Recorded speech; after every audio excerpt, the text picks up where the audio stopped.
This hour of Art Bell was recorded for rebroadcast at this time. Please do not call.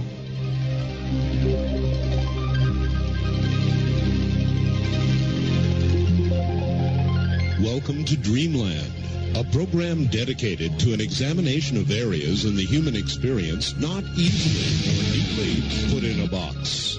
Things seen at the edge of vision, awakening a part of the mind as yet not mapped, and yet things every bit as real as the air we breathe but don't see. This is Dreamland. Sunday evening, and yes, once again, this is indeed Dreamland. Hi, everybody, I'm Art Bell. Great to be here this evening. It's beginning to be summertime in the high desert, probably running about 105 degrees out there, more like what we expect.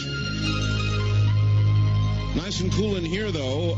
As usual, Linda Howe will be here from Philadelphia, update us on what's going on, and I understand there is quite a bit of activity. She is generally considered to be the world's expert on CropCircles and animal mutilations. She'll be followed by George Knapp, who is a mainstream journalist who did a lot of, actually broke the story on Area 51. I'm going to give him credit for that. We're going to do a good general show on UFOs, and I know he's got a lot of information on Russia, and we'll talk some bit about that. I want to welcome KOMO, Biggie, up in Seattle, Washington, now carrying Dreamland full-time, 1,000 on the dial in Seattle. I want to welcome WKNW in Sault Ste. Marie, Michigan. Welcome to the show. That's, let me see. Circle about 50 feet in diameter, connected to another smaller circle by a straight line about 12 to 15 feet long. And I'm supposed to be getting those photographs next week from a photographer who went there and I talked to tonight just very briefly before we went on the air, who told me that the formation is still there, very clear, very clean in this smoggy or this marshy, boggy cattails. That was May 26th.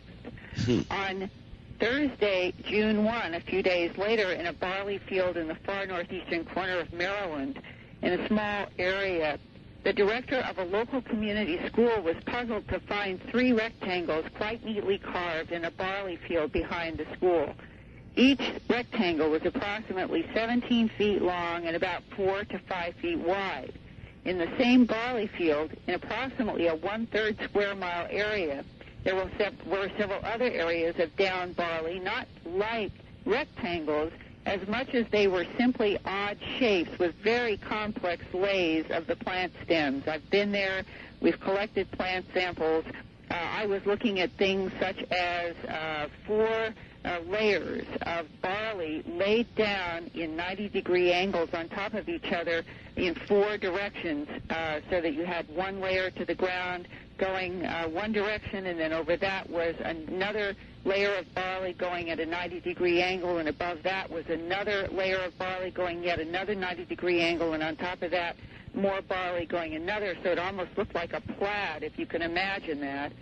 And we have seen this kind of complex layering also in the formations in England, and we are trying to find out, of course, what might be able to create these kinds of formations. And as of today, we are watching these fields in Maryland. We have already heard just preliminarily that the nodes are quite swollen in the plants collected from those formations with reoriented growth nodes, very similar to what we have found in England, but again, we are not certain of the cause.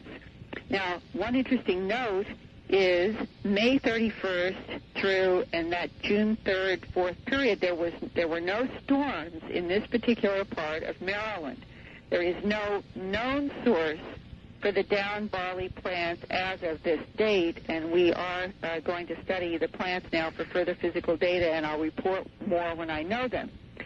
Now, exactly the same date that the strange barley, we'll call them down plants because they aren't exactly formations as in England, were found in Maryland, on that same day in Sussex, England, northeast of Alfriston, a 250-foot-long formation was found extremely neatly cut into barley in Sussex.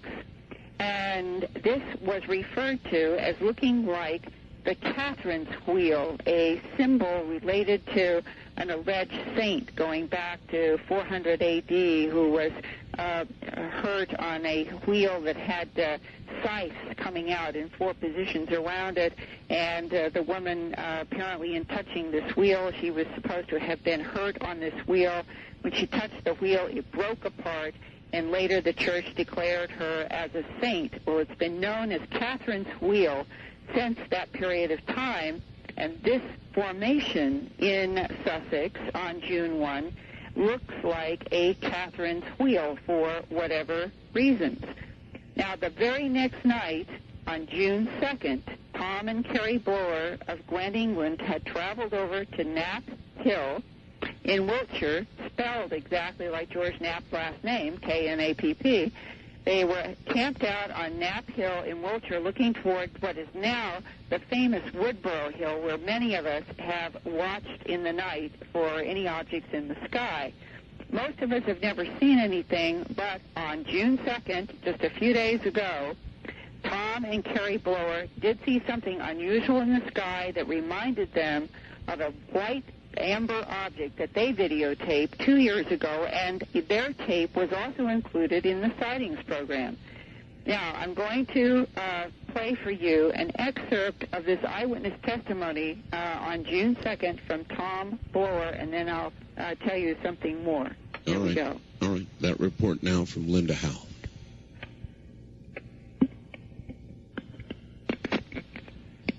It was a very bright green light. It was big. You know, like the traffic light you see? Right. It was that kind of green, very bright. And it was sort of dancing around in the sky. And at one point, there was like several, like white bits dropping off it, you know? Like, it looked like sparks. White sparks. Yeah. Coming off of the green color of a stoplight. And how big, if you put your hand out at an arm's length distance and you compare to the size of this green light, how would you compare it, say, to your fingernail or the end of your finger? Oh, it was like the size of, you know, like a golf ball? Like a moving golf ball? Yeah, that sort of size. Okay. It was big. All right. And how did it move in the sky? It was just dancing around. It happened so quickly, it's difficult to sort of say exactly how, but it was making erratic maneuvers, I think is the best way to describe it. Erratic? Yeah. Did it go both forward and backward and up and down, or did it? Yeah. It was like going all over the place, you know. And it was in what area? It was over Westfield. You know Eastfield? Yes. Well, the hill that, the field that's on the opposite side of the road to that, right, down Moulton Priors, that's Westfield, and then you've got Woodborough Hill behind it. Right. It was over Westfield, actually. And you saw this for about how long? 3 minutes. That's a long time. Oh, 2 minutes. 2 or 3 minutes. What was it, man? Yeah. All the excitement? I think it was between about 2 or 3 minutes. Okay, and was it moving close to the top of the wheat? Oh no, it was quite high up in the field. It was, you know, it was over the field, but it was quite high up in the air. All right, and in terms of that field, it is planted with wheat this year. Westfield is planted with wheat. No, Westfield was planted with rape, I believe. Oh, with rape. Okay. Yeah. Yeah. There was actually a circle in there at the time. There was a circle? Yeah, which had been made some weeks before. It was quite a scruffy one, and it was generally considered to be a hoax. Okay. But, who knows, isn't it? right, but just if that was Friday, then somewhere over Saturday and Sunday at some point near Avebury, the Catherine's wheel was formed, and you guys were in there on Monday. What was your reaction to the Catherine's wheel when you saw it? Well, I pulled up and I got on top of our van. I've got a Ford van. I got up on top of it and had a look, so I had a pretty good view of it, and it looked good. It looked really neat. And it was flat? Eh? It was very flat? What, you mean the lathe? Yeah. Yeah, pretty flat, but there was standing crop there as well, you know. Now, I understand that the weather was terrible in England. Yeah, it was very wet. And it was rainy and it was windy. When you look at what you were seeing in the Catherine's Wheel, given rainy, windy weather, what were your reactions to that? Well, it was just, it was as good as anything I'd ever seen, you know. And did that seem like that it would be possible? Wouldn't you think that the wind and the rain would have blown everything apart? Well, I don't know. I couldn't really say on that one. I mean, I would have thought that it would have been difficult to have made it in those conditions because it was raining quite heavily. Right. You know. And that's what I was trying to get at, that it sounds like it's a remarkable formation, especially in the light of such terrible weather. Oh, yeah. Yeah, absolutely. All right. So, Art, yes. Inside of very gusty winds and rain, something that several people who have seen the Catherine's Wheel say was remarkably perfect was somehow made in and around approximately the same time that the blowers saw this odd green moving object not close to where the Catherine's Wheel was made, but it's as if we have a lot of different phenomena occurring at the same time, all of which are quite unusual. And when they tried to get their camera out on June 2nd, and they had these 2 or 3 minutes in which to act, and they have been doing this on a weekend basis now for 2 years. This is not something new to them. They said they could not believe that their battery, which was new, showed that it was not functioning. They could not get the camera to function, and the entire 3 minutes was lost. They never got anything on tape.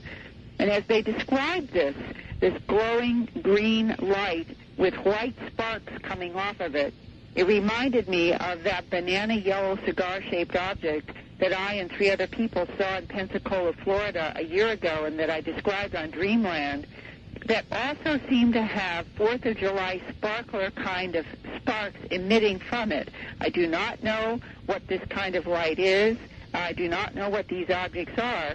But clearly, these are phenomena that cannot be described as being normal aviation aircraft in the sky. All right. Doug in Phoenix wrote what I told you. He said, I saw sightings on TV last night. They showed some incredible home video of some crop circles being formed by a ball of light. The video was shot during the daytime just outside of Avebury, England.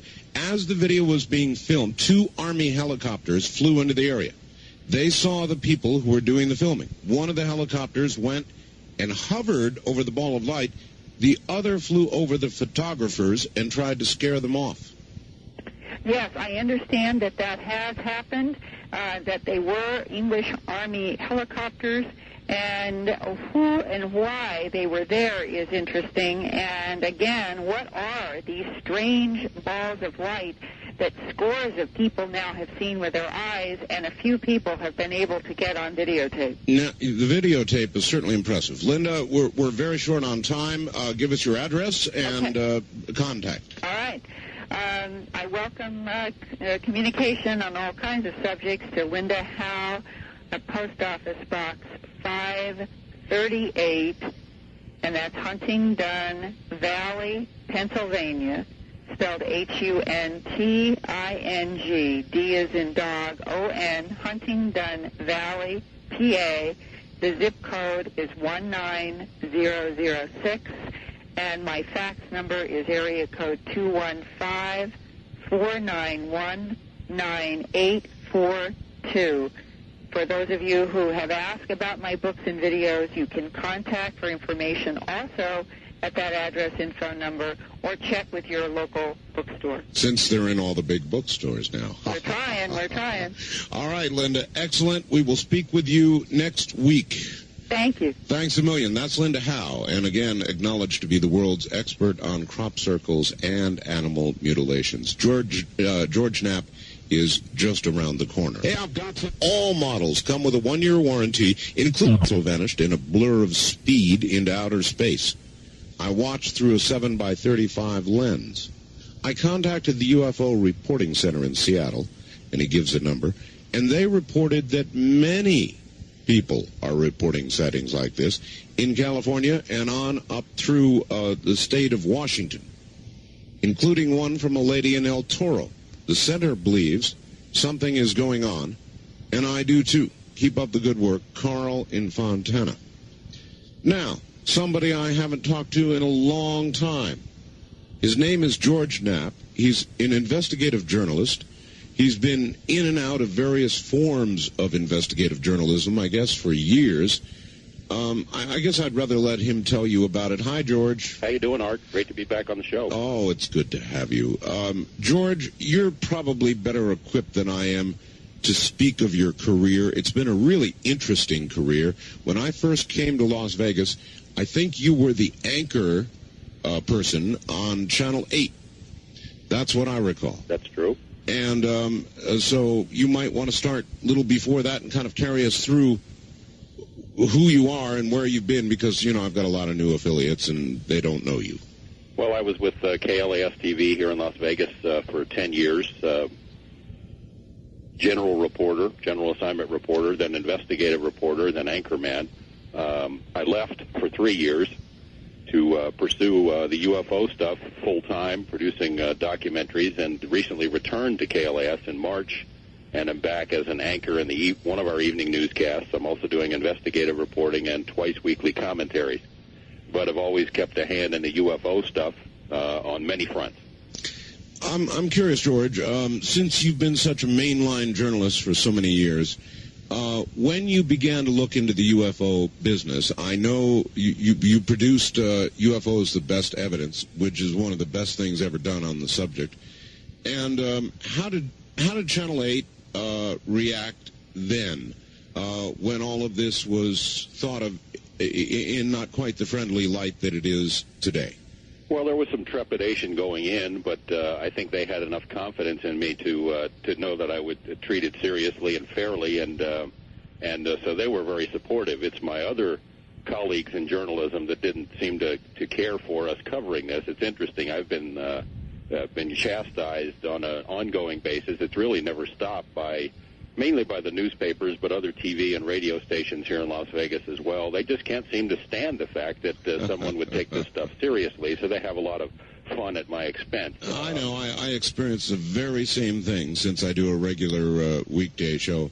And I've always let it just sort of run off my back like water off a duck's back, and I hope you've managed to do the same thing. Oh, of course. And a lot of it comes with the territory. You're in the public eye, so you can expect to take some shots. The problem, the thing that bothers me about it is that most of the people taking the shots have never done a whit of research into the topic. They haven't even driven down the road to Area 51 to check out what might be going on there. They have no idea of the breadth and depth of information that's available in the field for anyone who wants to take the trouble to look at it. You know, I've been featured in a couple of editorial cartoons in the local newspaper here, one that showed me with a butterfly net chasing UFO, another one that showed me as they had alien extraterrestrial hitmen coming to Earth to get me, and the two ETs were trying to decide which gasoline pump was me. The media columnist here in town had some fun. He said that people were rushing home to see my UFO reports nightly. Not that they were interested in aliens, but that they wanted to see if I would go bull goose loony right there on the set, my eyes bulging and foam coming out of my mouth. Well, I could trade cartoons with you. I had one done of me that was really awful. Yeah, I remember seeing that. Oh, I'm glad you got to see it. And unfair, too. Yes, I thought so at the time. I went absolutely ballistic, but I'm feeling better about it now. So it's weird that, that people that really have no knowledge of the field at all automatically decide that anyone who's involved in it is nuts, and although there is a certain nut quotient in UFO research, there's a lot of serious people that take it, that do a good job and do good research. Well, I think the answer is, and those who criticize and write these cartoons might bear in mind, they're easy shots to take, and I think we're beginning to get to the point where the public sees them as that many times. And well, I hope so. There was one that I did a series here in Las Vegas on alleged alien abductions, and the paper just really ripped me a new one. They had the headline was something about they were kidnapped, emphasis on the nap by aliens, and they dubbed me the Grand Mullah in the Church of Stratospheric Proctology. Oh my God! Which is pretty funny. Yeah, that has some humor in it. And usually in 12 or 24 or 48 hours, you start to be able to begin to see the humor. George, UFO is the best evidence. If you were to try to describe that very thorough report to somebody who had never seen it, and you were to hit the high points, what would you say to them? Well, this was back in 1989, which, according to my media colleagues, that was the year that I went insane. We produced a 10-part series and then a 2-hour documentary for Channel 8. It really traced the development of ufology. It looked at the major issues in ufology, but the central focus of it, and the part that drew the most attention, was the look at Area 51, the allegations by former workers out there that we had alien technology being tested in the desert. And the reaction to it was incredible. I mean, not a day goes by, even now, 5 years later, 6 years later, when I don't get someone who's just seen a bootlegged copy of the tape call me up to get an update on it. I've since produced some other tapes using the same topic, a 3-part set that does much the same thing. It doesn't concentrate so much on Area 51, but looks at how ufology has been treated by science and journalism, examines the government cover-up, which I believe is still ongoing, and a lot of the main issues in ufology. The government just released some new information about some sort of craft that they actually have developed that I believe they use for surveillance. I don't think it's a manned craft, but it looks like a saucer. Have you heard anything about that? Well, I've heard probably just bits and pieces as you have, and but it's something that I think we all felt was coming for a long time. And when the government can build its own flying saucer-like craft, it gives it a new excuse for dismissing any legitimate UFO sightings around the country, around the world. It can say, well, that could be one of ours, and that may be the real reason that they built something to look like that. Now, there's an interesting thought. The actual reason for the construction. I'm going to hopscotch all around here, George. Sure. Russia. I know that you were going to Russia, or were going to go to Russia, or did go to Russia, or what have you brought from Russia?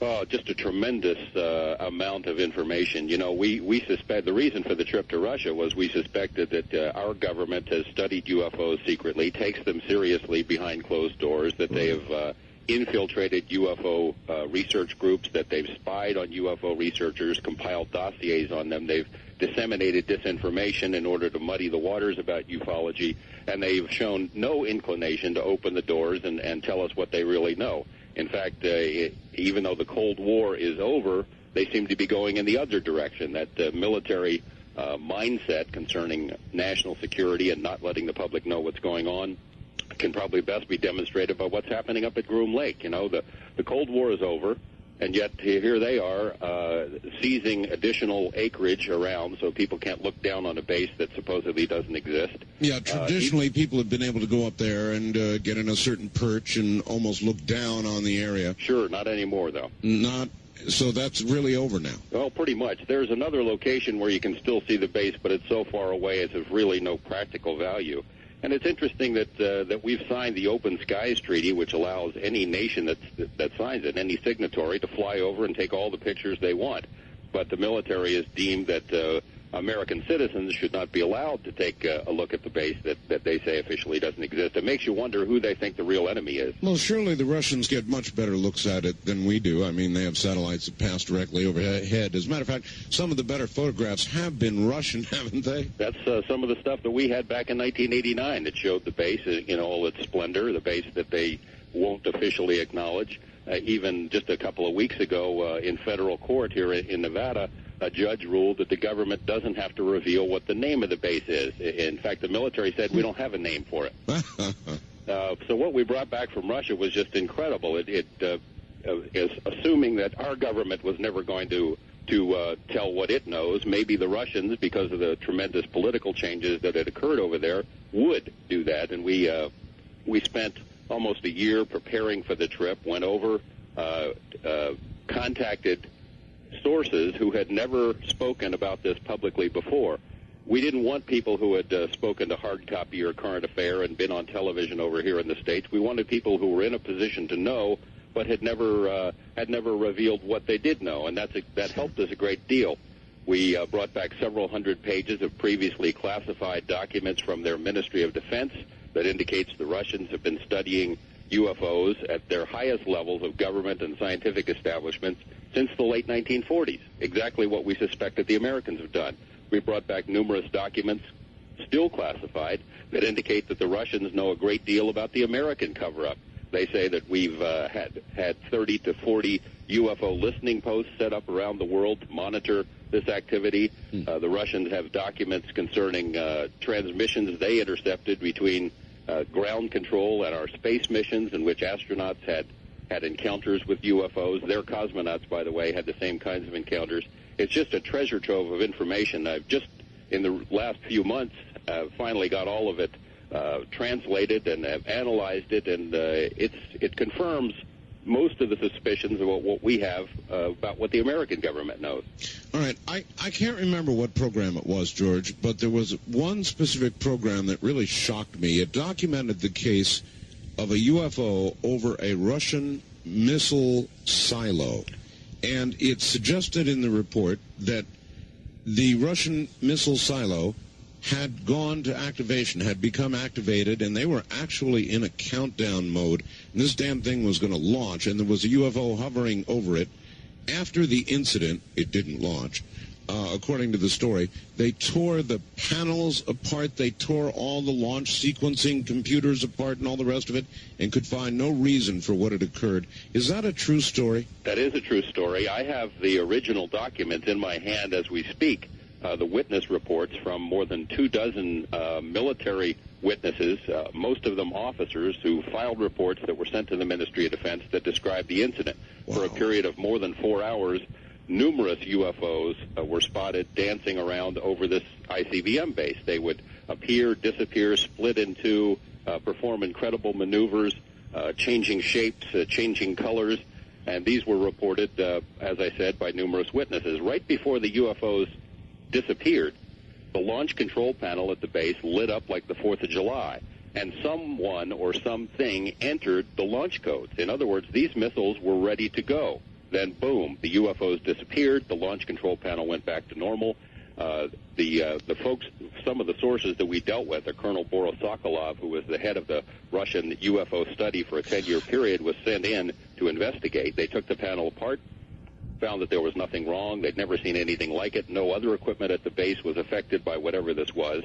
They concluded that the UFOs, whatever they were, wherever they were from, were sending some sort of a message such as, this may be your most powerful weapon system, but it doesn't impress us all that much. Well, that message came through loud and clear, and you know, I don't know a lot about the Russian chain of command, but I've heard that with regard to their nuclear materials, their command structure is much less independent than ours, and it takes a hell of a lot directly from Moscow to get something in a position where it could launch. So that's an incredible story. George, hold on one moment. We'll be right back to you. That really is some story.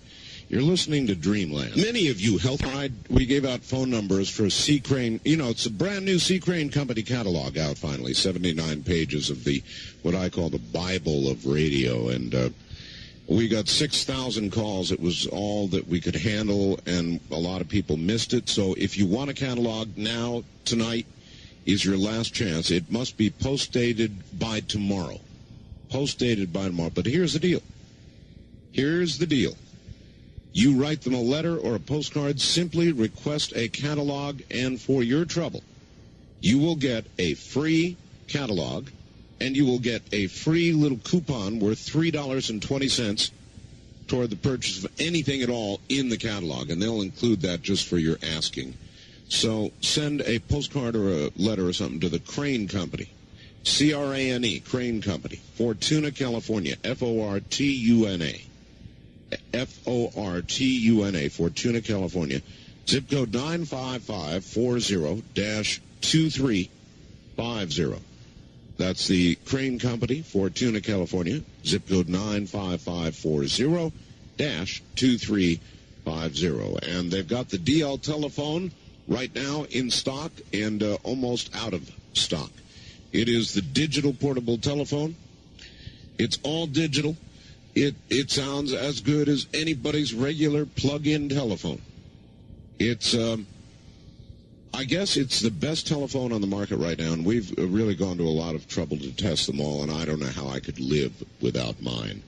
That's the Tropay telephone. If you want one, call the C. Crane Company early in the morning at 7:30 at 1-800-522-8863. Beginning at 7:30 in the morning at 1-800-522-8863. All right, George, a few minutes here before the top of the hour. I guess we're going to jump around a lot. You say there's a lot of information out of Russia. How do you think this will be received here? In other words, a lot of that information must kind of chop away at whatever government cover-up is going on here. Well, I'd have to agree with you, but thus far they've done pretty much what they always do. They ignore it. I mean, I guess they're hoping we'll just go away, which is not going to happen. So far, even though this information has been described by some ufologists as some of the most important stuff to come out in the last 20 years, the government thus far is keeping arm's length from this. I have passed this information along to some congressional investigators who found it very interesting. What will happen to it, I really don't know. Yeah, you've got to wonder where they find the stone wall. And I also sometimes wonder, and I wonder if you do, since you're a major investigator in this area, George, are we useful idiots for the cover-up in a way? I wonder about that myself. In other words, we report on these things, and the waters with all the reports of UFOs get so muddied that it's almost like the government doesn't have to do a job.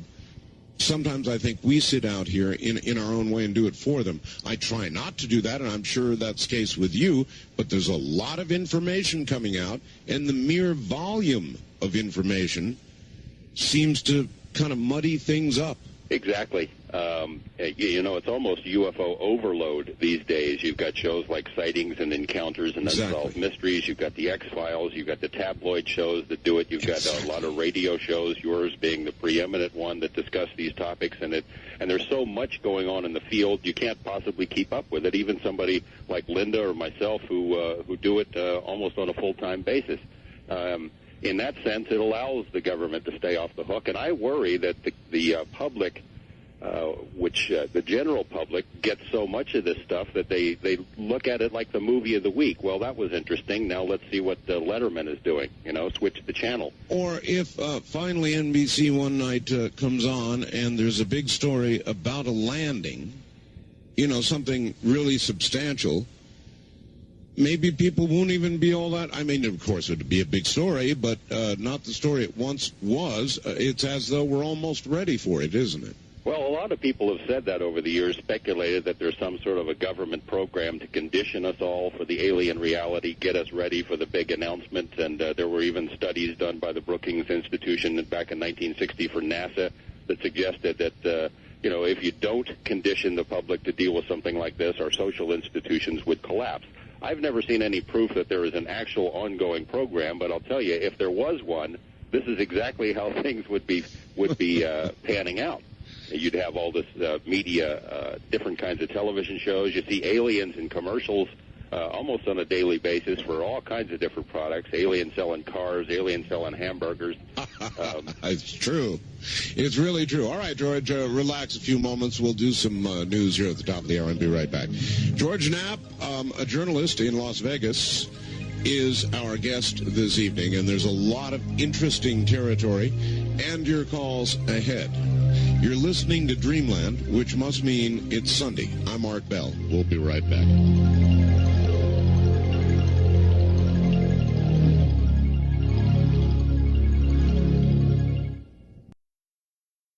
Interesting to note when that occurs. The network lines all lit up. My fax machine went bananas. Everybody said the subject material is too sensitive. They've cut you off. Well, I think people don't trust the government. figure that the government was somehow behind it, and I don't rule that entirely out. Well, you know what? I don't either. So let's see. What could we have missed? What could they have missed? The one thing that we were into that was damn sensitive. Let's try it again. Let's see if they cut us off again. The Russian, I would bet, George, that it was right as we were talking about this Russian launch sequence business.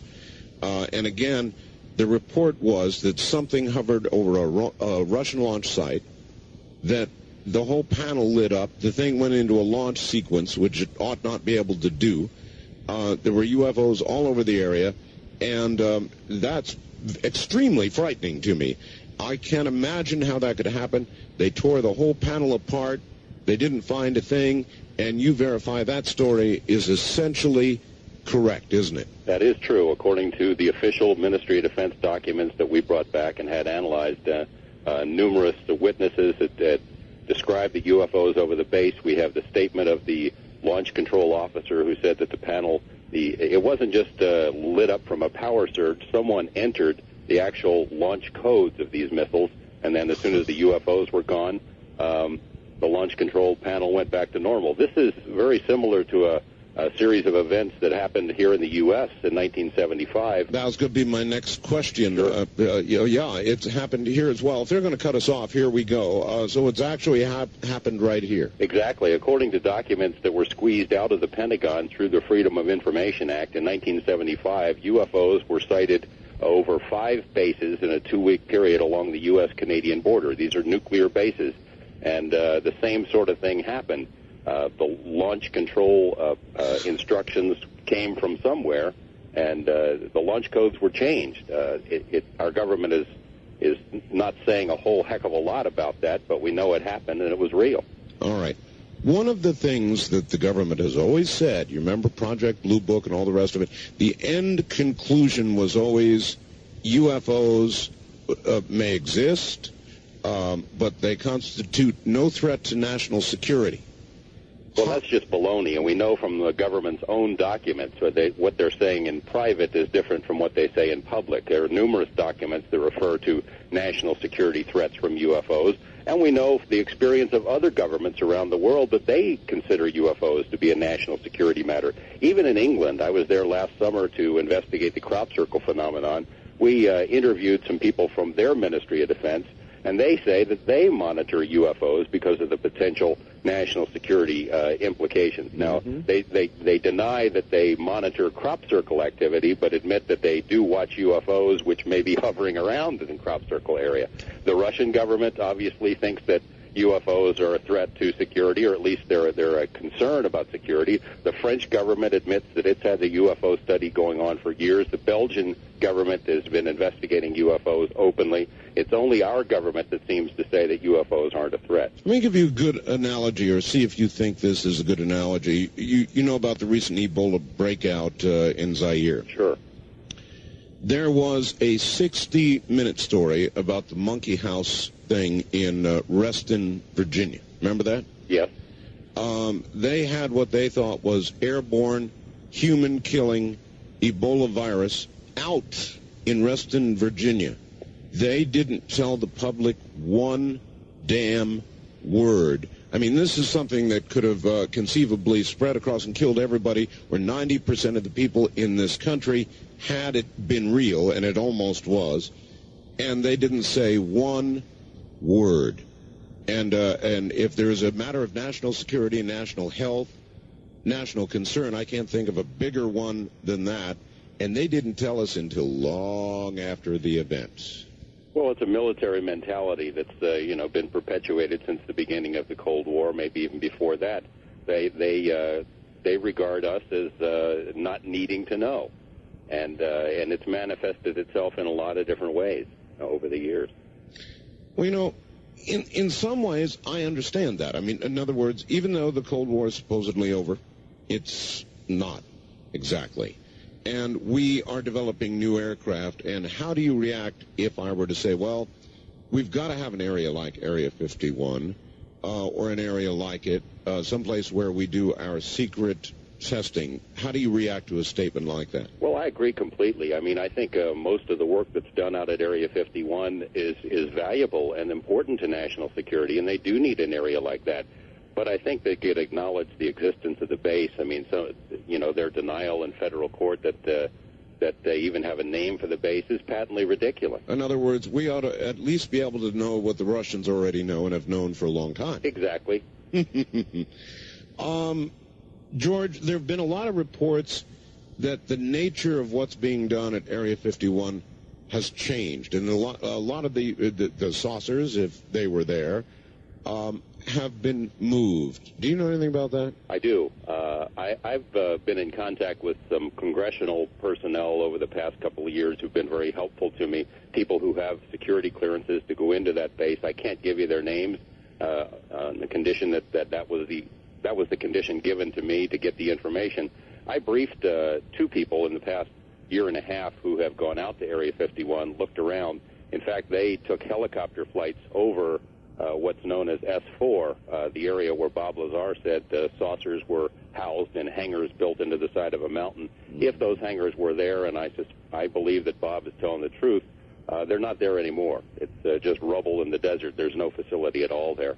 And it would make sense, because if, in fact, there were these alien craft out there, once it hit television, thousands of people started trekking out into the desert to see whatever it was. A lot of folks go up there looking for UFOs.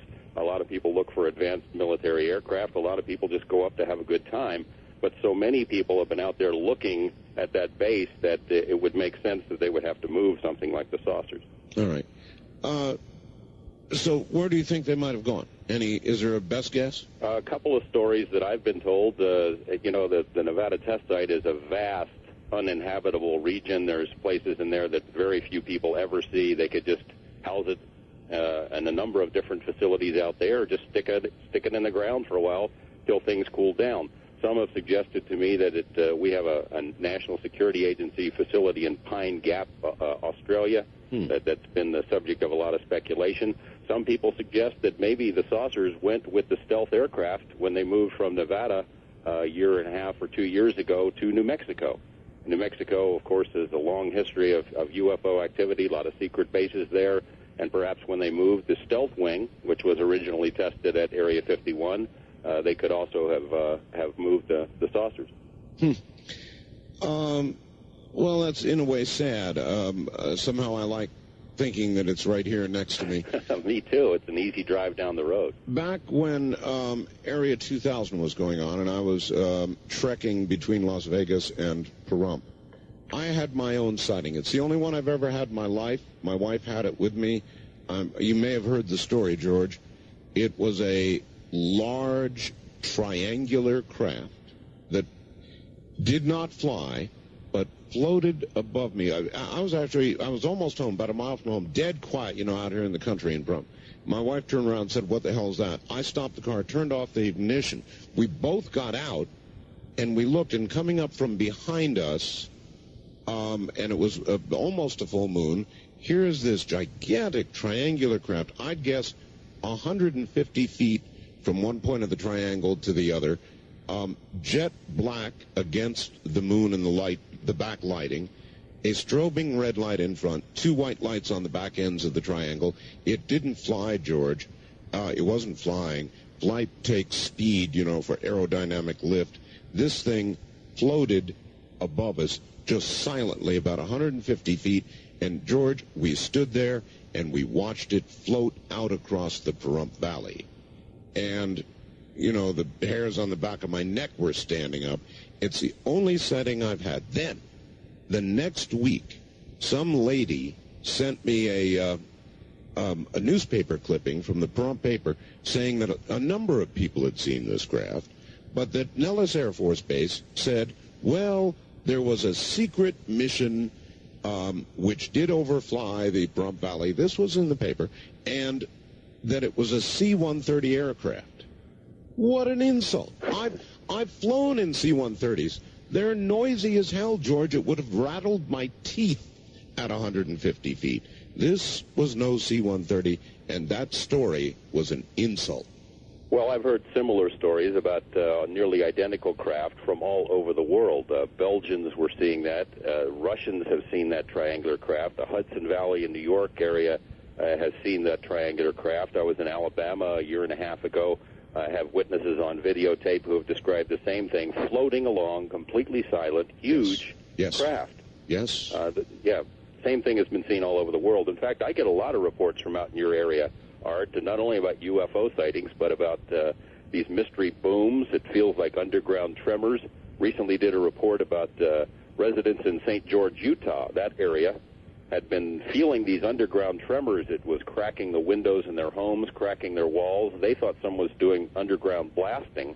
As it turns out, we did some analysis of the recordings that these people had done of the sound, and it's of sonic origin.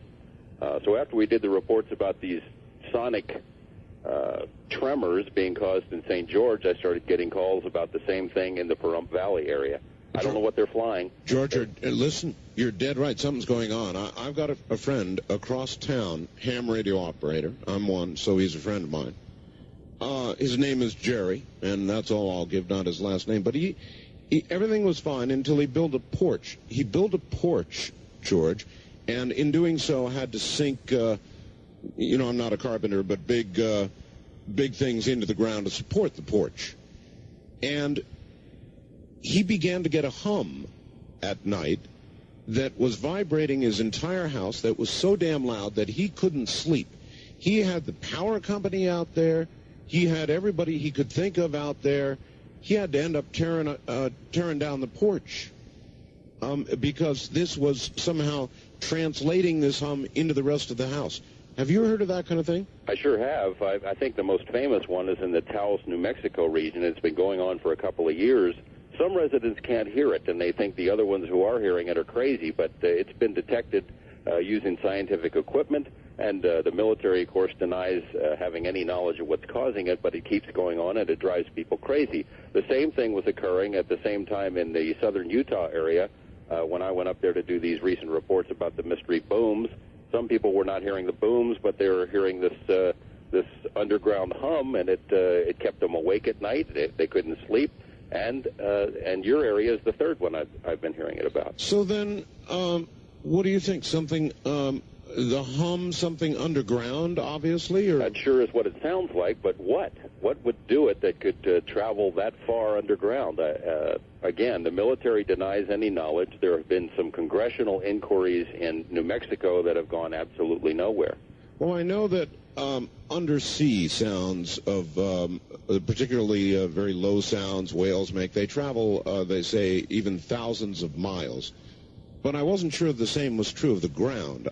Does the ground conduct sound the way water does? You've got me, Art. Scientifically, I'm not all that great. Something's going on. All right, hold on just a moment. George Knapp is my guest, but we're going to get phone lines open here in just a moment, and I will give you a rendition of the numbers. If you are health conscious, you should know about antioxidants. If you don't, then listen to me. Vitamin C is an antioxidant. UCLA scientists say that vitamin C can help avoid cancer, strokes, heart attacks, increase your life expectancy, an average of, say, 5 years. And there are some new antioxidants on the market right now that are 20 times the power of vitamin C. So if that's true of vitamin C, the antioxidant value can do that. Imagine what, yes, it's a silly name, pycnogenals. That's 1-800-877-9799. Now be sure and ask for the tape on currency devaluation. 1-800-877-9799. Once again, George Knapp. George, this is an intriguing question. Let's see what you do with it. UFOs, all sorts of phenomena that have been going on for a long time now. Do you think if we're ever to get to an ultimate answer, it will be through science or more likely through some sort of, what's the right word? Political?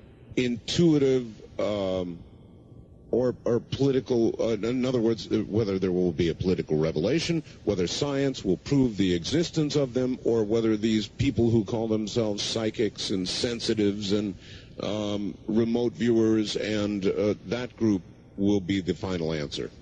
Well, I withhold judgment on the remote viewing and psychic approach to it. There's some intriguing research going on in that area, but I'm not an expert. I think probably the answer would have to come through science. UFOs are not the property of any government, and even though governments can try to institute cover-ups, the UFOs have for 45 years defied that. They fly in the skies, and there's nothing we can do about it. Obviously, they don't seem to be, they don't care one way or another whether we know about them or not. I mean, although there has been an increasing activity, they haven't landed on the White House lawn.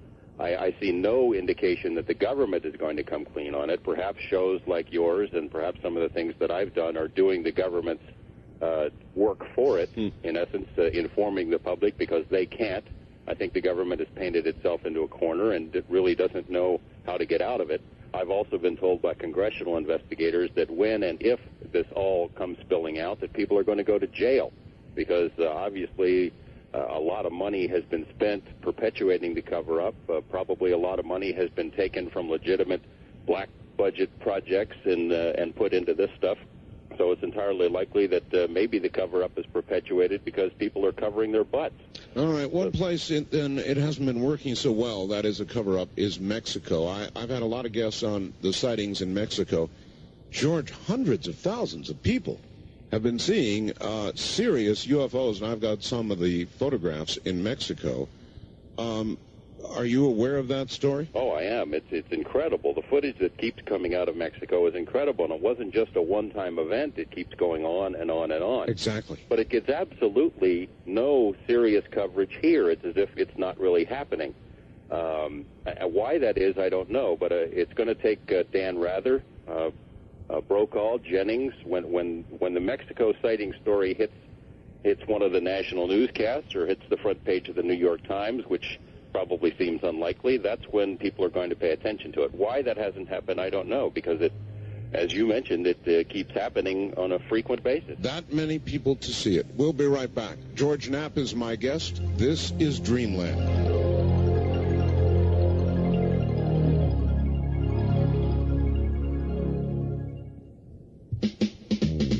Issues and ideals, conversation and controversy. You have it all on Talk 102. UFOs takes. He nevertheless continues, as do we. If you have questions and would like to ask George a question, he's been into this investigation now for years. Here are the phone numbers, and we're going to open the lines. If you have never called the program at all, first-time callers can reach us at area code 702-727-1222. 702-727-1222. The wild card lines, area code 702-727-1295 or 1295. Toll free west of the Rockies, it's 1-800-618-8255. 1-800-618-8255. East of the Rockies, anywhere out east of the Rockies, it's 1-800-825-5033. Again, 1-800-825-5033, east of the Rockies. George, are you there? Yes, I am. Let's go to the phones. What do you say? Okay. All right, here we go. East of the Rockies, you're on the air with George Knapp. Good evening. Hello there. No, you're not. West of the Rockies, you're on the air with George Knapp. Hi. How you doing? Fine. Where are you? Calling from Provo. Provo, Utah. Yes, sir. I was interested when your guest mentioned there was some things going on down in St. George. I have family down there, and I hadn't heard of anything. Is this the first time anything has been going on down there in St. George? No, it's been going on for approximately the last 8 months or so. Sometimes the events happen 3, 4, 5 times a day. It's not every day, but it will start. Whoever is doing it doesn't work weekends. It's strictly a Monday through Friday phenomenon. I think it's within about a 40-mile radius around the Dameron Valley is what's been described to me. Okay. One other question. I need to know the number of any local UFO groups around here. Do you have that kind of information? All right, well, let's translate that a little bit. George, if you saw something and you wanted to report it, who would you call? Well, I mean, they have the National UFO Hotline. I think it's based in Seattle. I don't have the number at my fingertips, but that gets the information to some folks who can run with it and do something. It seems like a lot of people who get UFO information call me or folks like Linda Howe. I'd certainly like to hear any kind of reports that people have. Linda is always interested in hearing that information, and the folks with MUFON and that National UFO Hotline are all good leads. Well, you may want to be careful here, but is there a number that or a way to contact you? Oh, they're welcome to call me at the station or write to me at the station. If everyone who wants to get a pencil ready, I'll give you the number there. All right, let's hold off then. Everybody, go get your pencil ready, and we'll do that in a moment. East of the Rockies, you're on with George Knapp. Hi. Hello, Art. Hi, where are you? Yeah, this is Mark Collinsville, Illinois, on satellite. Yes, sir. Yes, George, what do you think about Richard Hoagland's work, and where do you think it's going to go? And, you know, he came out with that 4-hour tape at that conference in Ohio, and it seemed like it didn't go anywhere. And that was one hell of a tape. It sure was, and it was one hell of an address in Ohio, too. Familiar with Richard Hoagland's work at all, George? I sure am. In fact, I was at a conference in Los Angeles yesterday at which Mr. Hoagland was speaking, and some of the stuff that he's doing right now about the Clementine mission to take photos of the moon is absolutely amazing. Someone has leaked some of those photos to Hoagland, which indicate clear artificial structures on the moon. Where it's going to go, I don't know. I think the work that he's done about Mars is very important. It's very dramatic, and although it has caused a tidal wave in UFO circles, it doesn't seem to have gone too much further out of that. It's a similar story with our Russian material. You know, documented proof from a world power, a world government saying that UFOs are real and they're here and they're not ours and they're not the Russians, and it doesn't seem to make much of an impact outside this little universe of ufology. It is true. Richard did a story. As you know, he thinks there are some very tall, crystalline-like structures on the moon. And he did a story about the disappearance of one of our satellites, and he believes that it collided as it was coming down with one of these structures, and his technical explanation of the way the signal disappeared almost demanded that what he suggested occurred, the way the signal disappeared. Have you heard him describe that? I have not. I'm sorry. It's quite remarkable. In other words, when a spacecraft turns away or the antenna is somehow oriented in a different direction suddenly, the signal, or if it were to explode, the signal would disappear in certain milliseconds. They'd actually be able to hear it occurring. But the way it apparently collided with this thing, the signal was just instantly gone, as though the antenna suddenly was whipped around, and I'm sure that it was. It was a very, very interesting story. East of the Rockies, you're on the air with George Knapp. Hello.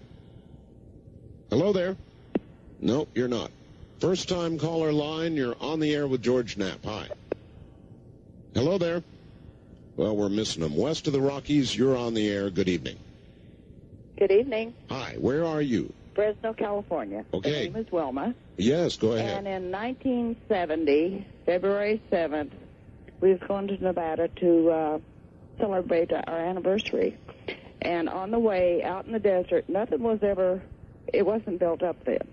And on the way, they was on the left-hand side, it was 2 o'clock in the morning. I told my husband, what in the devil's the water tower doing out here? There's nothing around. It was shaped like a bullet, full legs, 4 legs. And we come back 2 days later, it wasn't there. And then about 5 years ago, here my son called me out, Mom, come look. And going over with what I seen, what you seen, Art. Oh. That big triangular. No sound, no nothing. I'm sorry, Going where? So slow. Yeah, where are you located again? Fresno, California. Fresno, and this was actually over Fresno? It was over our house. Over your house. And I didn't. I told my son, I says, I'm not going to call the police. What for? And he seen a light. He said it was on top of I live near Christmas Tree Lane.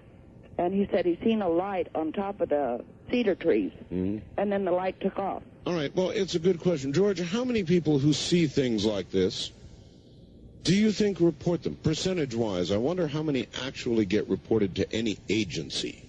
I have statistics on that. You know, it's an odd dichotomy. 90% of UFO sightings are misidentifications of explainable phenomena, but it's also true that 9 out of 10 sightings aren't reported at all, and it's easy to understand why. If you call the police in almost any town, mm-hmm. and I'm a big fan of police, but if you call the police, they'll keep you on the line long enough to find out if you're crazy, but they don't take the report seriously. The same is true of the military. If you call a base like Nellis, they say, we're not interested. They'll even give out a UFO hotline number to send people down the road. It's interesting that Nellis here in Nevada has never had a UFO sighting, according to a spokesperson that I interviewed. Oh, really? Which would make it probably the only military base in the country that hasn't. Isn't that interesting? East of the Rockies, you're on the air with George Knapp. Hi. Yeah, hi, Art. This is Ed in Albuquerque. Where are you, Ed? Beg pardon? Where are you? Albuquerque. Albuquerque, all right. Yeah, I wanted to ask him about Area 51. All right. You made a comment about the stealth fighter.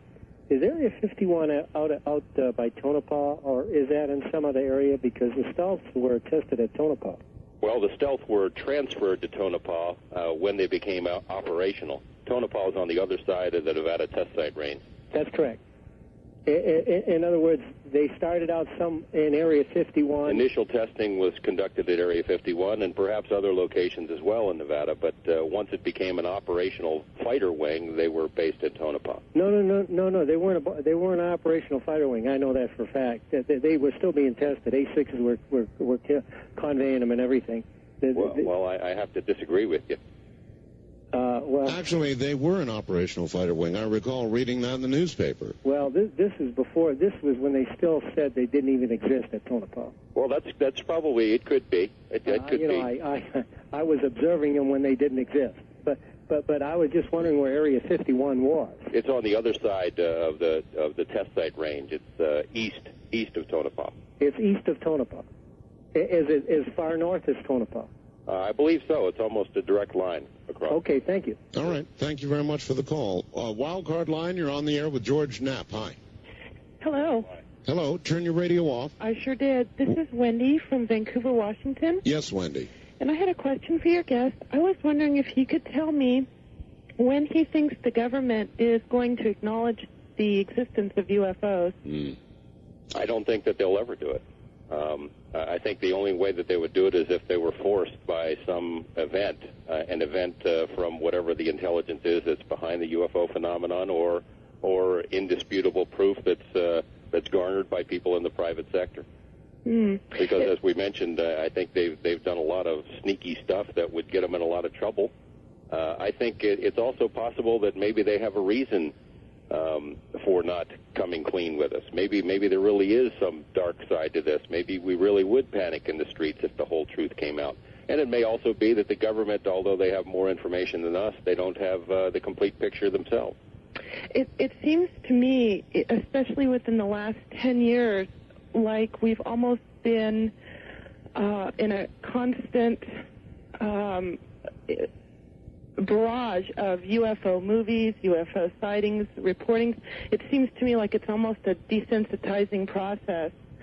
So that was my question. Well, I'd agree with you, and Art and I discussed it a little bit earlier, that whether or not there really is a program like that, it sure seems like it. And you know, the more research I've done into this, is the more sympathetic I become to the government's position. I mean, I don't appreciate some of the tactics that they've used over the years, but it could very well be they're in possession of some really sensitive information about a phenomenon that really would disrupt society, that would really shake us right to our bones, our roots, or whatever, and they don't know what to do with it. You would think this would be a matter of gigantic international contention. In other words, if there are weapons possibilities in the technology, and you have to imagine there would be a big race between the U.S. and any other power to get hold of and develop that technology. Well, I agree completely. In fact, the Russians, the Russian sources that we interviewed, the Colonel Sokolov, who was the head of this 10-year nationwide UFO study by the Russian military, told us specifically that they were studying UFOs not to solve some cosmic mystery, but for practical reasons.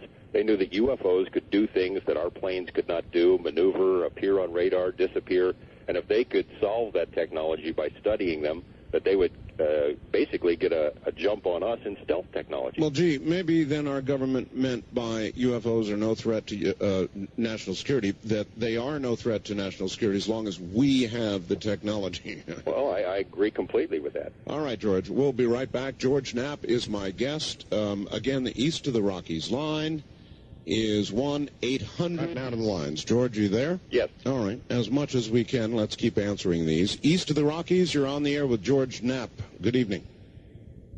Hello there. Having trouble with East of the Rockies. You are? Well, we are. Apparently so. Are you there? Well, I guess not. Let's try it over here. West of the Rockies, you're on the air. George, we're not having trouble. This is my fault. It's my fault.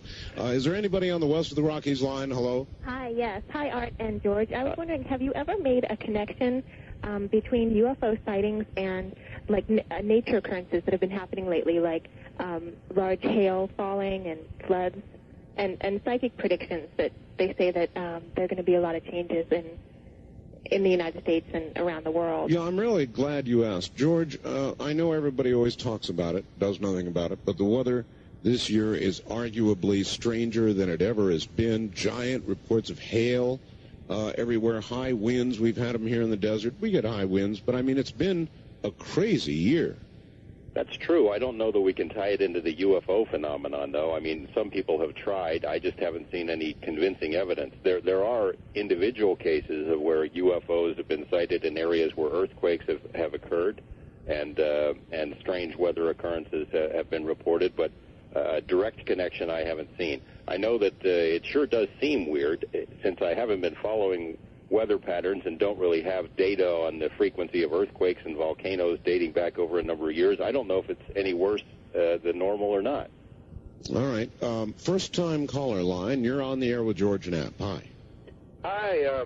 I have a question for George, and I have. I'd like to just tell Art that I did see also when I lived in Tonopah. I lived there. All right. Turn your radio off, sir. Turn your radio down. No, turn it off. Ah. Otherwise, it'll confuse you. Okay, Mr. Bell? Yes. Mm-hmm. Oh, good to talk to you, sir. I saw the same thing that you saw over by Pahrump, only I saw it right above Tonopah when I lived there. It was a little bit different than what you described, though. It was a big triangular. It was at night, and there was no moon. It was a big triangular shape flying right over town, going north. I was on the north side of town going into town at the time, and it had a bunch of red and white lights on it. I don't know how many, but it was triangular shaped, and it seemed to be flanked by a couple of what I was thinking were escort planes. And I don't know why, but I was thinking P-38s or the trainers. All right, let's hold it right there. We don't have a lot of time. George, many times UFOs, CropCircles, all the rest of this sort of thing seem to be accompanied by reports of U.S. aircraft, fighter aircraft, or helicopters. Well, that's true. It's not only in the U.S., but as Linda mentioned earlier, it happened in Britain as well, almost as if our military is monitoring whatever is going on. No question about it. That would imply, though, not just a national effort, but a full international effort. True, and it's not necessarily, as I just stated, it's not necessarily that the U.S. is monitoring it. I mean, it could be in some of these cases that it is an advanced weapon system that we just haven't heard about yet that they're flying along with. If you had to assign probabilities, do you think we're being visited? Is it more likely we're being visited, George, or just observing our own nation's best efforts? I think a large number of UFO reports are advanced weapon systems. However, there is nothing officially on the books about any gigantic flying triangle, and I've asked congressional people about that directly. All right, if there is, they don't know about it. All right, good. We'll hold it right there, and we'll be right back.